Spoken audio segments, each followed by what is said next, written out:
ナルシストです。他の善良な方々が私と同じ経験をしないと願う気持ちで、ナルシストに関する情報を共有したいと思い、チャンネルを開設しました。私は過去5年間、夫がナルシストという事実を知らないまま、夫と暮らしてきました。あの男みたいなナルシストという人間の正体をもっと早く知ってれば、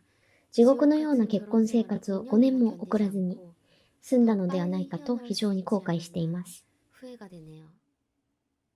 もし皆さんの周りにこういう人がいるのであれば、早めに気づいてなるべく近づかないようにしてください。それでは私の話をします。付き合いたての頃からの話なんですが、彼が自分の話しかしないし、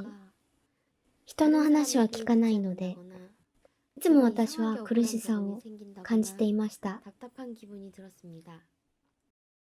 性格の違いかも、馬が合わないかも。30年以上暮らしてきた環境が違うので、互いに少しずつ譲って合わせていけばいいかなと思っていました。でもそうではなかったです。今思うと彼は重症のナルシストでした。初めから彼は私をターゲットにし、近づいてきて、ラブボミング、ガスライティング、フーバリングを駆使しながら、私をどんどん沼に引きずり込みました。初印象はとても魅力的でした。飢えているライオンが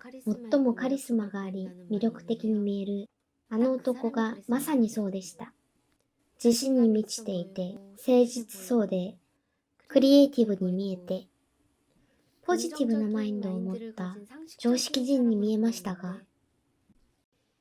これはナルシストの特技である嘘で、彼は偽りのイメージを演出していたんです。彼のイメージ演出は本当にプロ級でした。20代から画家としてテレビ番組に出演するなど、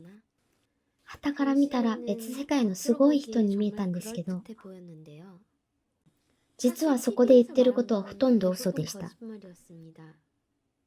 同様に彼は嘘と偽りのイメージで私を魅了し、徐々にガスライティングをし始めました。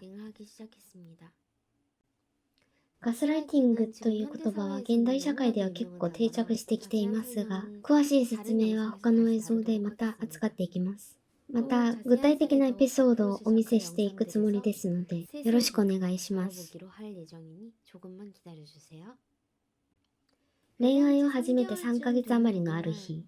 あの男は一緒に犬を飼おうと提案してきました。その目的は責任感の強い私を束縛するためだったっていうことを後から気づきました。私が会社に通っている間、定職を持たない彼が私の代わりにワンちゃんの世話をしました。これを口実に彼は私の家の居候になります。その時に友達から言われた二人でワンちゃん飼ったら抜け出せなくなっちゃうよという助言を素直に聞いておけばよかったと未だに後悔しています。家の契約が満了する頃、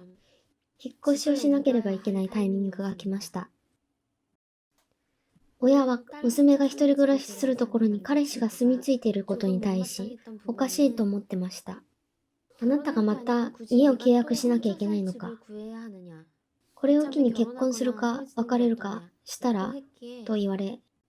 でも別れるほどではないと思って結婚を考えることになります。実は私は恋愛中、彼の被害妄想や劣等感、自己中心的な言葉など、非常識なところを認知はしていたものの、愛嬌の良いラブボミングと、ワンちゃんと別れたくない気持ちで、結婚への決心をすることになります。結婚の話が出た頃、彼が絵を描く比較的に自由な職業だったため、海外に出て暮らそうという彼の提案を真剣に考えることになりました。それで私が20代を過ごしていたこともあり、翻訳をしていた会社との話がうまくいき、問題なくビザを手配でき、結婚してからすぐ日本に行くことにしました。こうやって私たちは2017年の春、韓国で式を挙げてから